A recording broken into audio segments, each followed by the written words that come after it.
Well, welcome. Let's take a little bit of time and let's talk about the challenges and the possibilities that exist when you decide to move.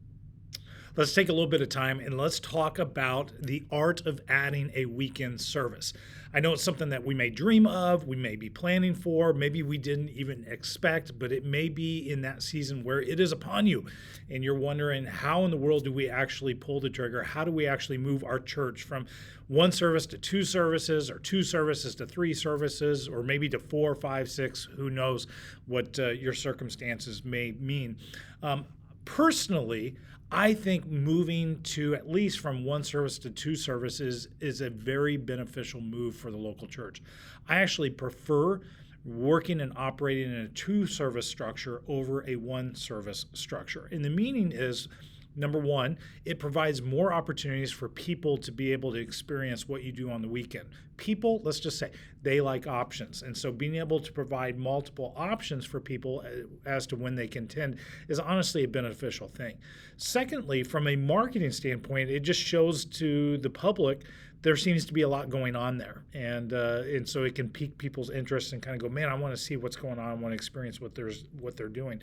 The third thing that I think is really beneficial in the local church setting is it provides more opportunities for people to actually be able to begin to serve and volunteer and to use their gifts and their talents in the life of the local church.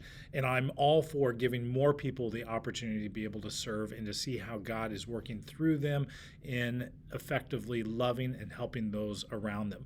Well, there are three key questions, and they're not this incredibly just brilliant questions, but there's three key questions that you're going to have to process as a leadership team, as a team leader, when it comes to moving forward and adding additional services. Simply put, how, when, and why. Number one, how are we going to do this? How are we going to pull the trigger? Second of all is when. When are we looking at actually adding a local service? And then the third is why. Why is this necessary? Is it necessary? One thing you want to be certain is you don't want to add a service just to add a service because, hey, maybe we'll be able to reach more people with a Saturday night or Thursday night or whatever it may be type of service. You do need to count the cost and begin to make a decision as to whether or not this is a time that works best, and are you seeing the scenarios that honestly require you to be able to move forward? So what are we looking for? First of all, to know when we should pull the trigger and then how we're going to go about that. Well, the first thing I want you to pay attention to is what we kind of dub the 80% rule. When your auditorium, when your seating capacity is running close to 80% full, you are at the time where you need to begin to look at adding additional service. Why at 80%? When you hit 80% full, it is now very difficult for a family of four or a family of five to actually come in a few minutes late and sit together. And so you want to begin to leverage the space accordingly that family units could actually come to church and be able to sit with one another. And so once you get to that 80% capacity or even beyond, it gets very, very difficult for people to find a seat. Yes, it's buzzing. Yes, there's energy. But in the long run, it can actually become detrimental to long-term growth where people will just go, it's just too crazy. It's too busy. I'm going to go somewhere else, or I'm just going to stay at home. So as you begin to approach, once you hit maybe that 70, 75% full when it comes to the capacity of your room, now's the time to begin to think and plan, okay, when we see that 80%, when are we going to pull the trigger? My rule of thumb is you need to give people ample opportunity to begin to plan and to work out all the different details because it will affect. Let's just talk about it from this standpoint. One service to two services. When you go from one service to two services, now you got to multiply your team from a guest services standpoint. Think about even like how is the offering going to be taken? What about communion? And the big thing is children's ministry. I know some churches will wrestle with, well, we're going to only offer children's ministry in 1 hour, and then we're not going to offer children's ministry in the other hour, so that way it doesn't hamper and hinder the volunteers. I'm not a big fan of that idea because what you're putting out there, it is much easier to replicate what you're already doing than to come up with different terms, because the reality is people in the community, they may see a service time and they won't read the fine details and see the fine print. And so they may show up to that service expecting to be able to drop their kids off and realize that I can't drop my kids off. And in the end, that ends up being kind of bad press for you as a community and for your church and for your leadership. So I'm a big fan of just replicate the same thing through all the services. It just makes it so much easier in that run. So now you got to begin to think about timing. How do we effectively begin to plan and shift gears, giving you enough time to recruit to fill in those needed spaces when it comes to areas like a children's ministry or guest services? I find about 8 weeks tends to be a really, really good time period where you begin to have conversations, you begin to tell people ahead of time, hey, we're about 8 weeks from actually splitting and moving into multiple services. And then when it comes to overarching, and that's key leaders, those are those key volunteers. Then I would announce to your church about 4 weeks in advance, hey, in 4 weeks, we're going to make this shift. And then you hit it every single time you possibly can. And as you get closer, I think it's good to just make a personal ask. And this is whether or not you're going from one service to two services to three services. I'm a big fan of just asking people right up front, hey, we're going to be going, let's say, for instance, we're going to be adding a third service.